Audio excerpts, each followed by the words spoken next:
Welcome back to Amerisogyny. I'm your host, Hannah Blue. You're listening to episode 58, Don't Let Go. I want to talk to you today about a subject I find deeply disturbing. It triggers me. Institutions. In episode 49, we discussed the top worst mental health facilities in the world.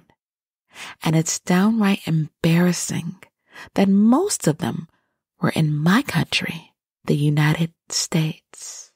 Now it seems some lawmakers are entertaining the idea of reintroducing asylums and forcing them on people with mental illness. I think it's tragic, it's frightening, and I think it's greedy and malicious of state and federal governments to even entertain the idea. But it's not surprising. In episode 56, I told you, our country is fueled by greed. It was built on it. You see, I believe in telling the truth and not fabricating the idiotic idea that America used to be great. It wasn't. Not for anyone. Not women or immigrants, yet especially people with disabilities and mental illness. I think this country has a lot of nerve to even think of forcing treatment on people with mental illness. People with disabilities and mental illness have been treated worse than trash in this country. They have been sterilized, experimented on, raped, murdered, beaten, all under the guise of proper mental health treatment. When in reality, a lot of people were locked up simply to get them out of the sight of able-bodied people. That's right, eugenics. Eugenics was used as justification for centuries of torture.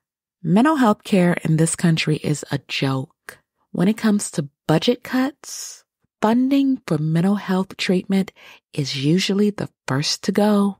But when something happens, some of our government officials want to give thoughts and prayers and blame mental health. How can you blame people for having mental illnesses when you do nothing about it? The major question about how to handle mental health treatment is how to pay for it. Now, if you listened to episode 49, you know that America shut down most of its mental hospitals, and with good reason. It was called deinstitutionalization. Would you believe some are blaming this for mentally ill people being homeless? What a joke. Institutions are not the answer. They've never been. What is the answer? It's the one thing we have to fight to pry from the hands of our cold, dead government. It is one little word, 2 syllables, money. That's right. I'm going to share a story with you today that clearly proves my point. Building asylums isn't the answer. Making mental health treatment accessible in the communities, that is the answer. Here's some history. In 1955, 558,922 Americans were locked away in institutions. In episode 49, we talked about the movie One Flew Over the Cuckoo's Nest. The book dropped in 1962. It took government officials and journalists teaming up to expose the atrocities of institutions in the U.S. And that's how the movement to reform mental health care began. We had a president who cared about people with mental illness. He had a sister with mental illness. He was a president of change, growth, compassion, and he was cut down in the prime of his life. His name was President John F. Kennedy. My opinion, had he lived, he would have pushed America into reforming mental health care with dignity and humanity. Well, some people didn't want change, so they got rid of him. Rosemary Kennedy was younger than President Kennedy, and she'd been born with intellectual disabilities.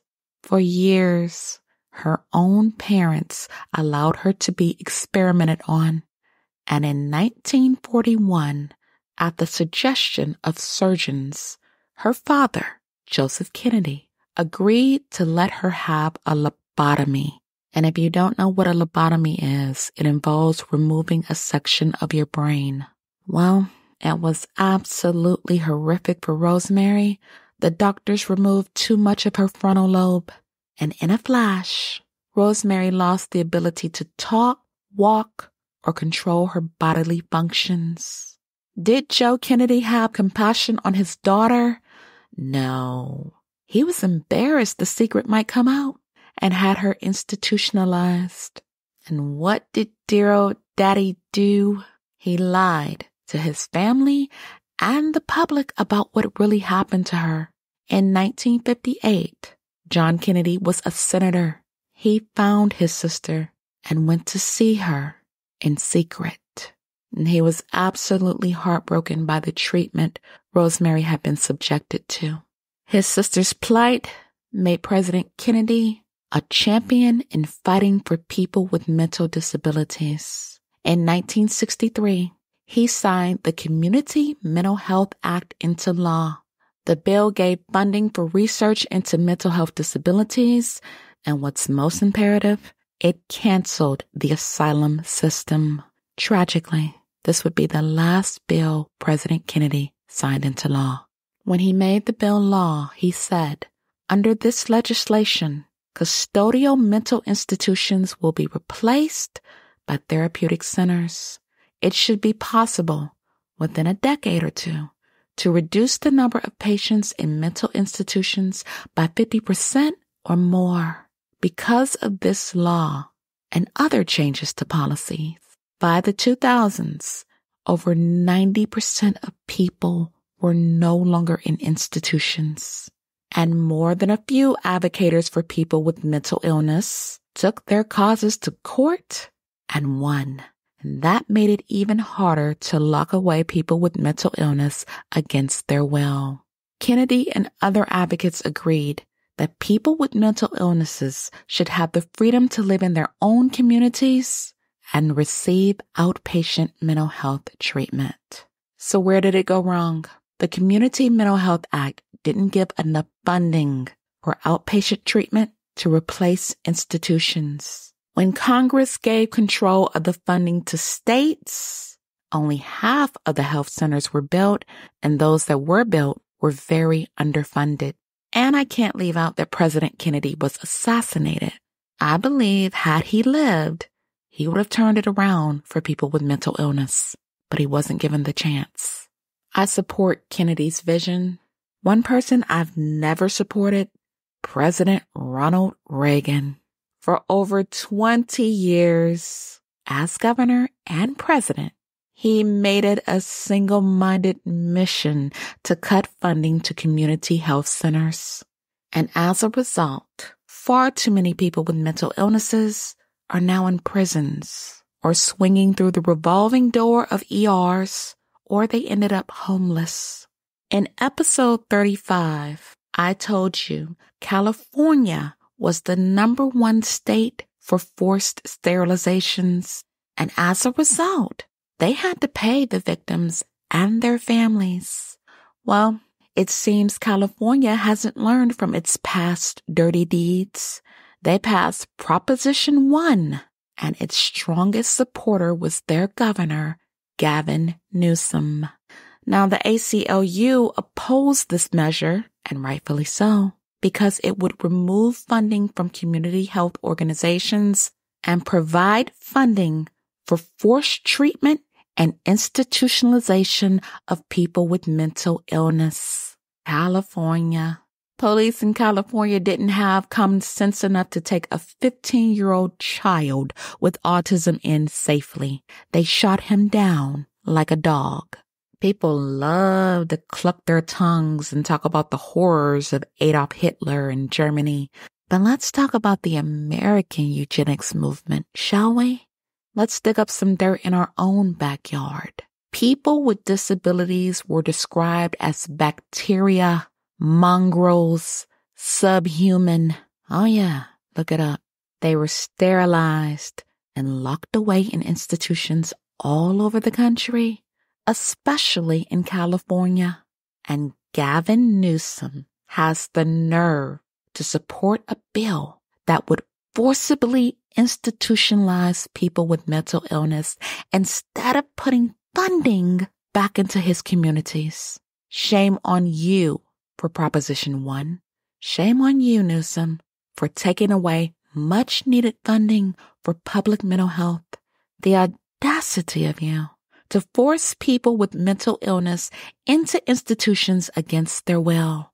How about channeling money into a bill that would cap your rent prices or make mortgages affordable for people in California? No, you can't do that. You'd rather spit on the rights of people with mental illness. Shame on you. In episode 49, I also told you about people in New Jersey's modern-day asylums that were raped and beaten up, not given proper treatment. That's right. Ask those poor victims how being locked up in modern-day asylums worked out for them, huh?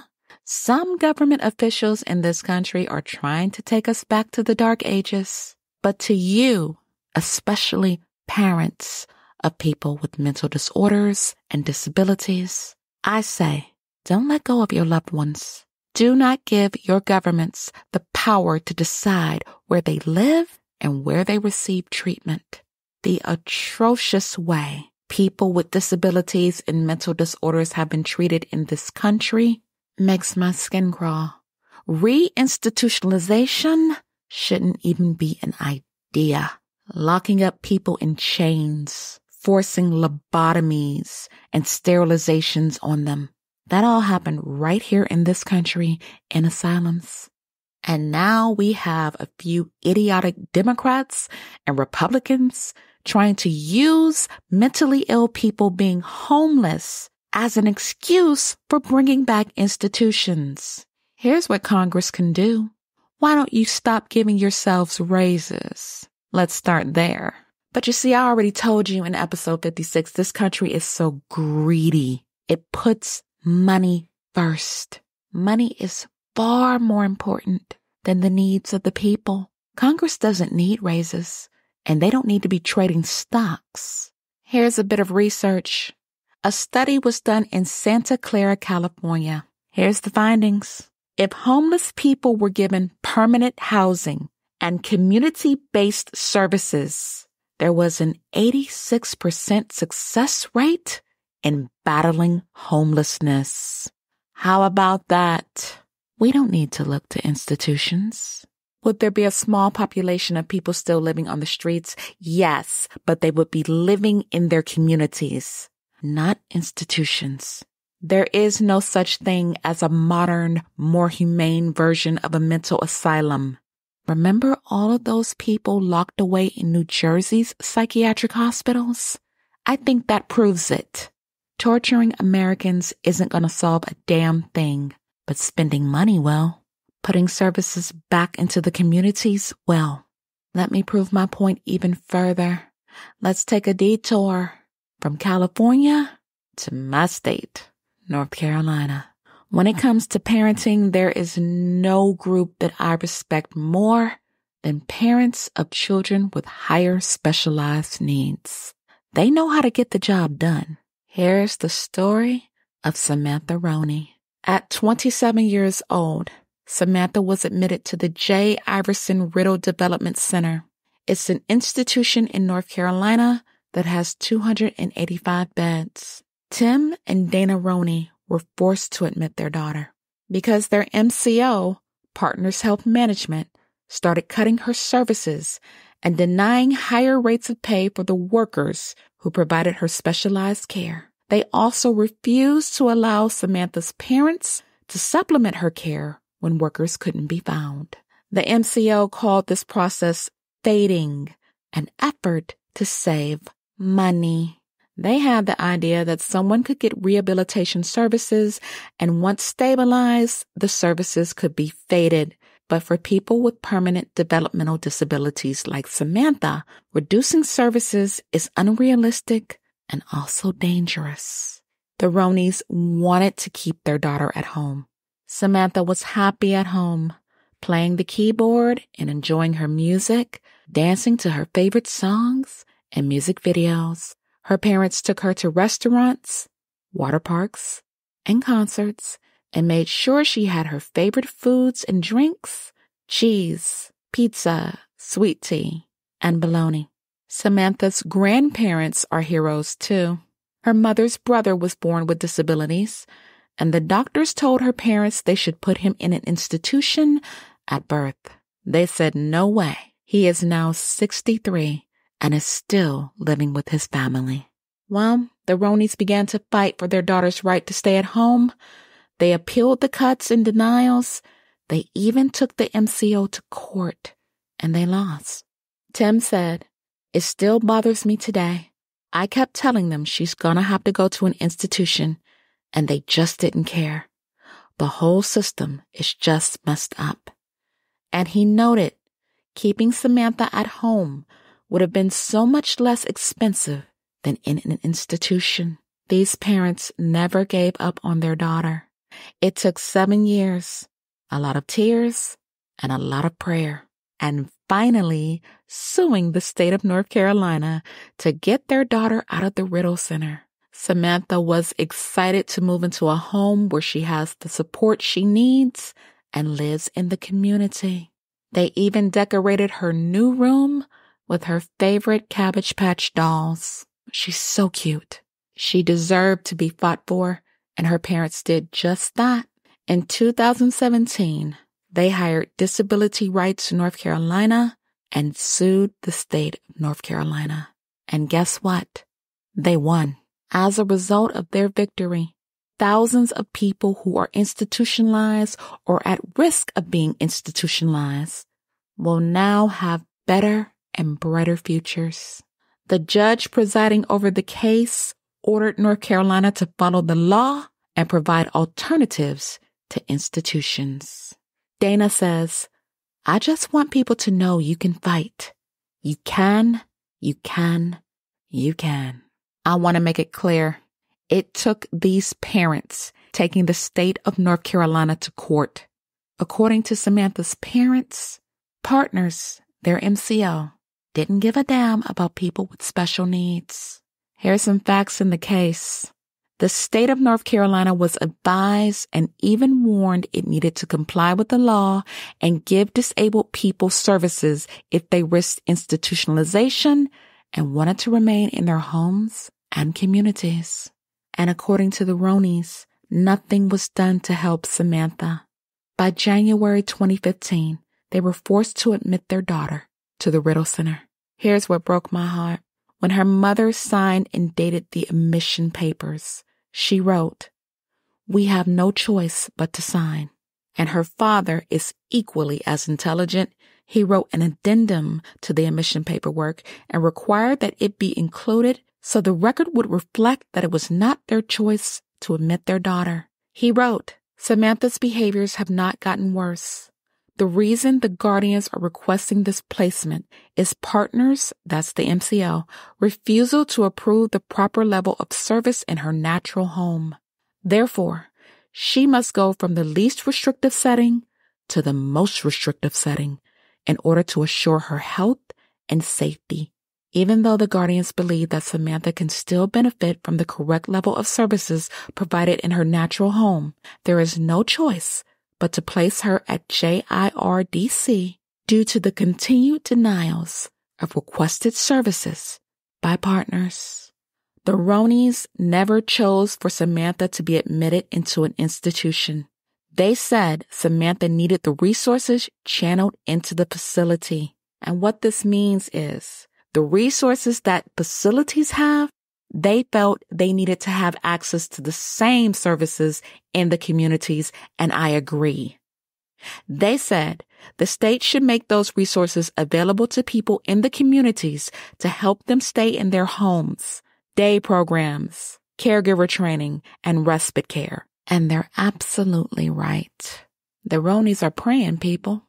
Her mother said, "I believe in my heart Samantha is in a beautiful home because God is giving her a blessing for all the trials she had to endure. I want people to know Samantha.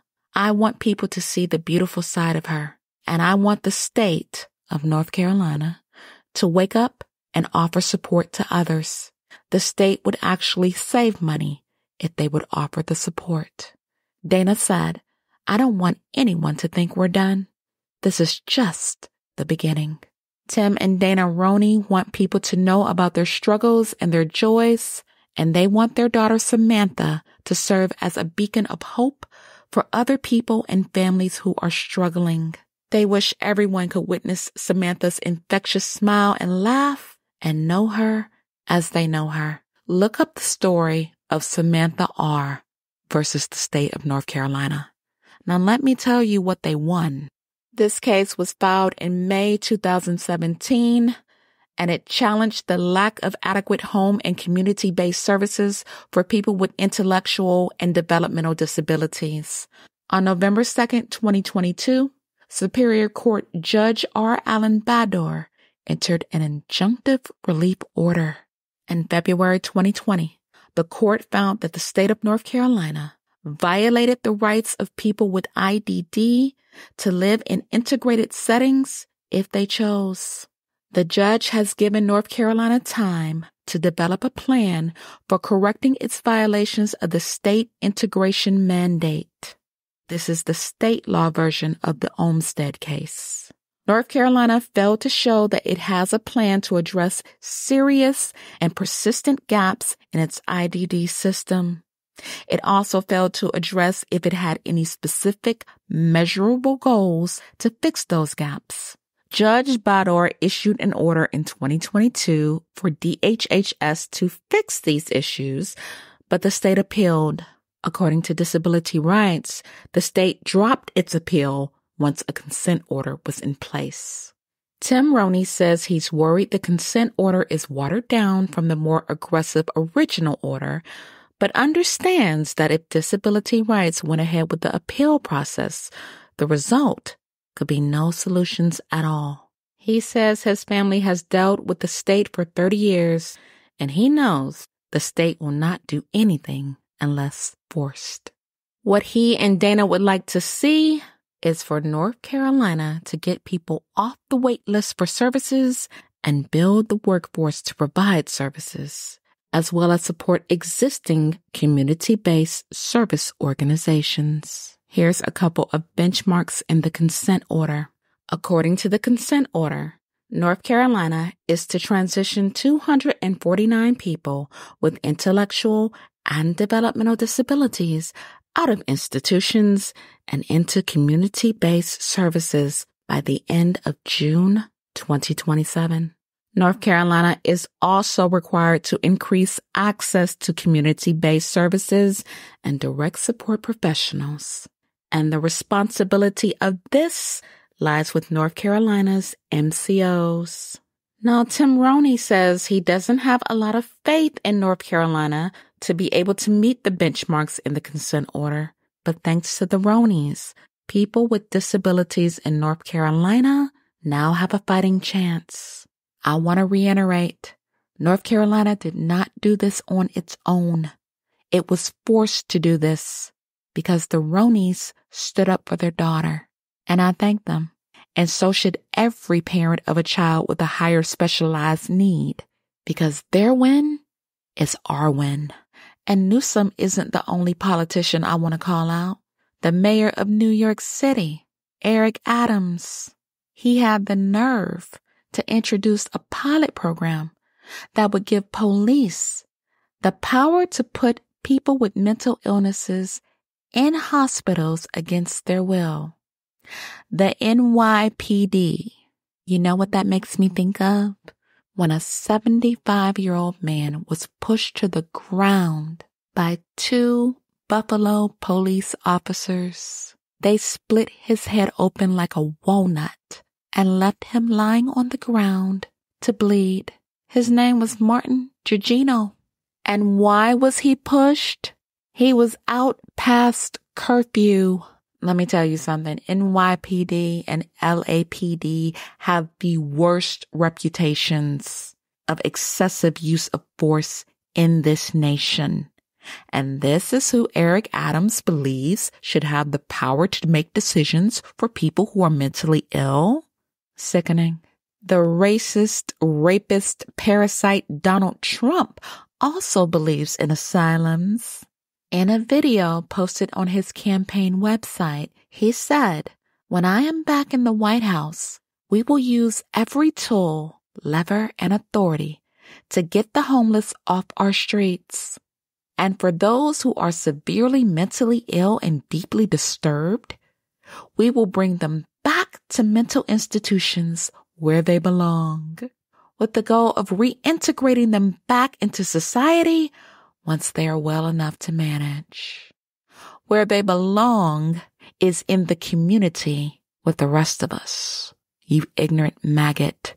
Just the thought of anyone agreeing with him, like California's Governor Gavin Newsom, makes me sick to my stomach. Well, folks, I have given you a problem and the solution to solve the problem. And I'm going to say it again for the parents. Don't let go of your children. No government should ever have the power to place your children in institutions against their will. And not just parents, brothers, sisters, cousins, aunts, uncles. You have a responsibility to stand up with your family members who may have mental disorders or disabilities. The last thing this country needs to do is to turn the clock back on asylums, and you don't have to let them. I want you to be inspired by the stories of Rosemary Kennedy and the Ronies, especially the Ronies. Use their fight as a guide to inspire you to stand up for what's right. Locking away people in institutions isn't the answer.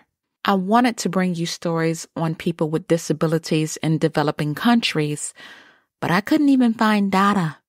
And there's a reason for that. Lynn Featherstone is a parliamentary undersecretary in the UK, and she says, "It's a sad truth that in many developing countries, people with disabilities simply don't count. No data is collected on their disabilities nor their abilities. So it's as if they just don't exist." About 1 billion people, that's 15% of the world's population, are disabled. They are often neglected in society. 21 Blue Lash is seeking to change that. To us, no matter what country you live in, no matter where you are, I want you to know you exist. We see you. You matter. I had an appointment at the eye doctor the other day, and I saw a lady. She was pushing an elderly lady in a wheelchair, and she had a young man behind her. He was using a walker. He had blonde hair and brown eyes, and as soon as he saw me walking up, he got excited. Now, I had never seen this young man before, or I assume she was an employee, or the elderly lady. I had never seen these people before. He was making vocalizations because he's nonverbal. But when he saw me, he said, "Hey, hey." I said, "Hey, how you doing?" And oh my God, he started screaming. He was so happy. He was so excited that I acknowledged him. And you know what I did? I started screaming right along with him. I don't care who was looking at me as if I was crazy. We were both excited to see each other. And we were strangers. But let me tell you why that happened. There are two groups of people I firmly believe you cannot fool on this earth. That is little babies and people with higher specialized needs. They see who you are from the inside. They know if you're a good soul or not. And let me tell you something. If I was a trash woman, that young man would not have responded to me. He wouldn't have even looked me in my eye, but he did respond. And that made me so happy. It humbled me to be recognized by one of God's chosen people. And make no mistake, this young man has a first seat in heaven. He's not going to have to stand before God on Judgment Day like I will. And for him to acknowledge me, that humbled me more than you can even imagine.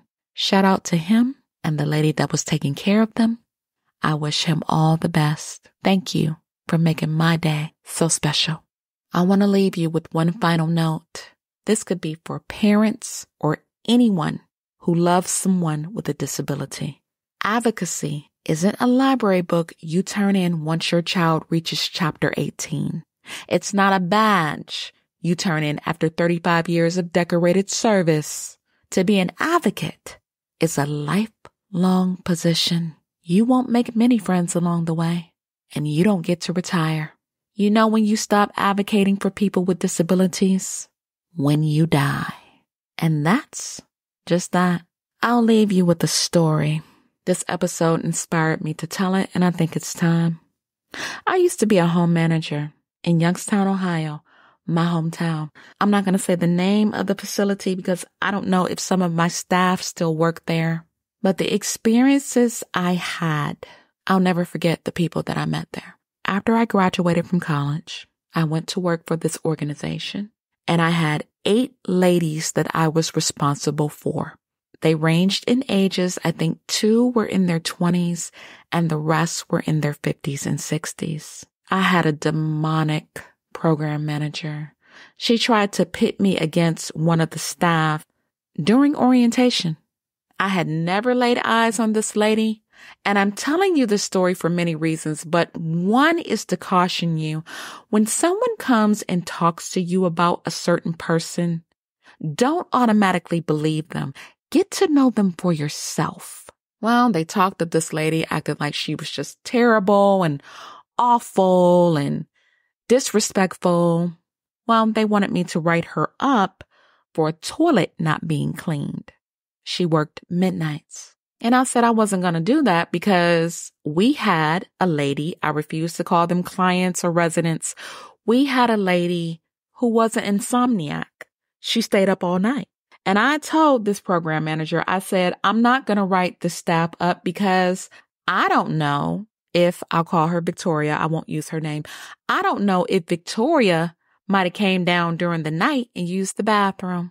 Oh, the program manager got mad at me. She turned beet red. I'll call her Julia. I can't stand her ass to this day, but I digress.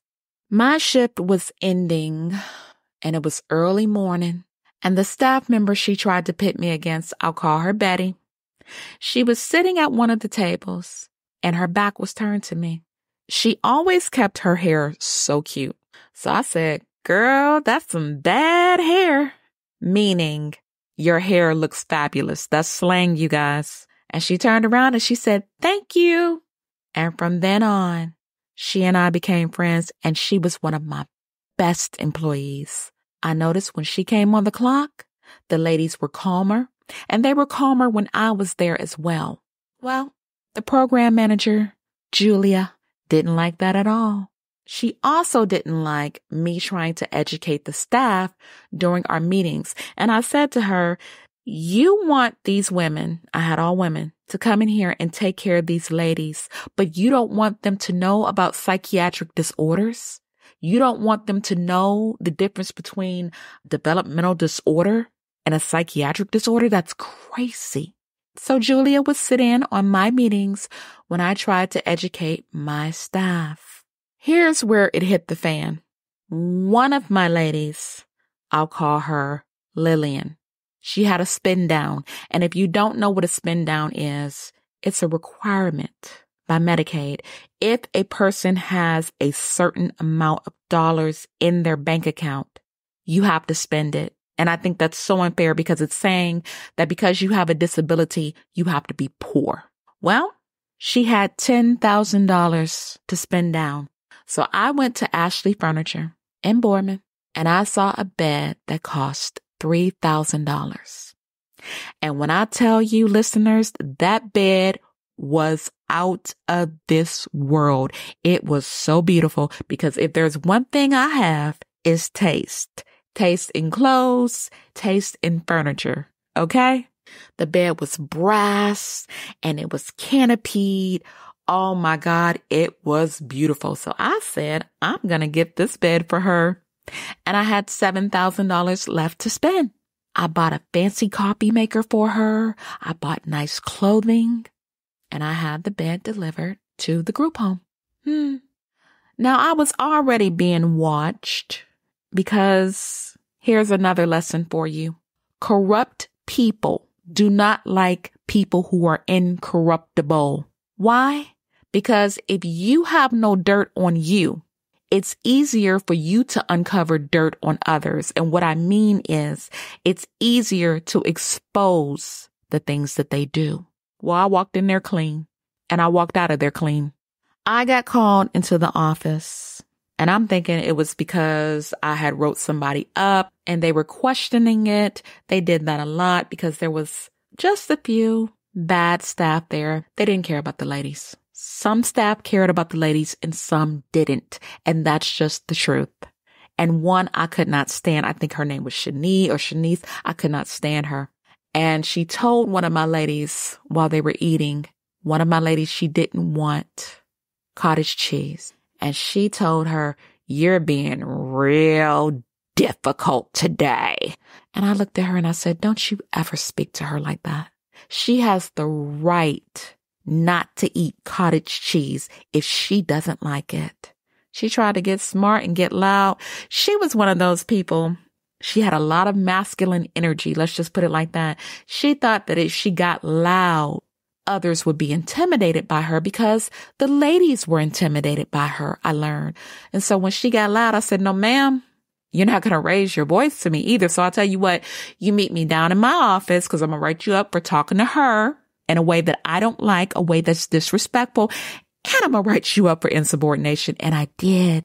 She kept going to the office on me because I stayed on her. I was not going to allow those ladies to be mistreated while I was manager. And some of them knew it and they didn't like it. So when I got called to the office, I thought that's what I'm being called for her or one of the others. Well, no. The executive director wanted to know why I bought my lady a $3,000 bed. And I told her because she had $10,000 and I still have $7,000 left to spend. She pointed to a sales paper and pointed to it wasn't even a bed. It was a head rail and a foot rail for $199. Now I had saw that when I went in the store, but I overlooked it. I didn't even entertain getting her two cheap railings for $199. She said, "I want you to have that bed taken down and taken back to the store. And I want you to buy her this bed." And I said, "Why?" And she said, "Well, what is she going to do with a $3,000 bed?" I said, "A lot more than she can do with a bed for $199. I said, "I'm not taking the bed back." She said, "Excuse me?" I said, "I'm not taking the bed back." I said, "I'm home manager at number 5. You might be the executive director, but you don't have a cause as to why the lady can't have the bed." After that, they made things so difficult for me. They scrutinized every single thing I did. Before I knew it, I was having checks about medications, the food we were serving, everything. Even though we passed our audits, even though the ladies were happy with me, even though the paperwork was done on time, and there wasn't one dime that could not be accounted for. I was that good at my job. So one day I got tired of them and I told my nurse, which I shouldn't have because she was a snake. I said, "It's okay because I'm moving to North Carolina in a couple months anyway." Well, she went back and told the front office. And when she did, I was summoned to the office and I was fired. And I was given the reason. It's just not gelling. Now, Ohio is an at-will state. They don't have to give you a reason as to why they fired you. But here's the deal. They fired me because I would not take the bed back. And they fired me because they knew I would never take a dime from those people that I was entrusted to care for. I was in North Carolina maybe 3 or 4 months when my staff, the same staff they tried to pit me against, she called me and she said, "Hannah, they took back Lillian's bed. I said, what? She said, girl, yes. And all I could think of was, Lillian, either they came to dismantle the bed while she was there, or she returned from workshop and saw that it was no longer there. Either way, it broke my heart that they did that to her, because this woman couldn't speak and she had an intellectual disability. And that was probably her one comfort, that she had a nice bed that she can lay down in and take a nap whenever she wanted, because I allowed that when I was there. I didn't want them sitting around like little robots and coloring like kids. I sent them to the Butler Art Museum, and one of the staff tried to argue me down, and she knows it. But guess what? She didn't win. They went to the Butler Art Museum as long as I was manager. It still breaks my heart when I think about how she must have felt when she returned home and saw that her bed wasn't there. So they hired another home manager, a manager that did not give a damn about those ladies. She actually let one of my ladies elope from the house and walk down the street. She could have been hit by a car. She had no idea where she was going, but this is what they wanted. Someone who was evil and didn't care about the ladies and corrupt like them. And you know what my staff told me? Julia didn't attend any of her meetings. You know why? Because the new home manager was trash, just like her. That following year, another lady had a spin down. My staff called me again. And I'm calling her my staff because, I don't want to slip and say her real name. They stole a coat from this lady. Yeah, that's right. They went and bought her a new coat and stole it. Yeah, none of that happened on my watch. I have always been against institutions, but that experience working for that organization let me know that no person should ever be in an institution or group home if the families can help it.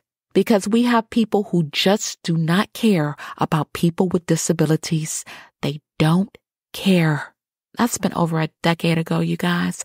And I have never forgotten those 8 ladies. Some have passed on. But you know what? I never will forget them. They touched my heart in ways you can only imagine. I miss them and I love them still. I'll never forget them. And I don't want you to forget any of the crucial information I gave to you in this episode. Don't let go of your loved ones. Don't let go of your friends.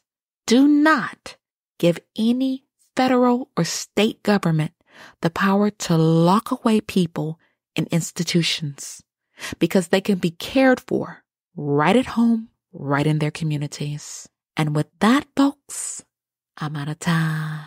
If you learned anything from this episode, feel free to follow me on Podbean, Samsung, Spotify, YouTube, Apple Podcasts, iHeartRadio, and more. The weekend is approaching, and I want you guys to be safe and happy. And don't forget to hug the people you love and keep their environments safe. Be easy. Have a good weekend. Take care of yourselves. And as always, God bless.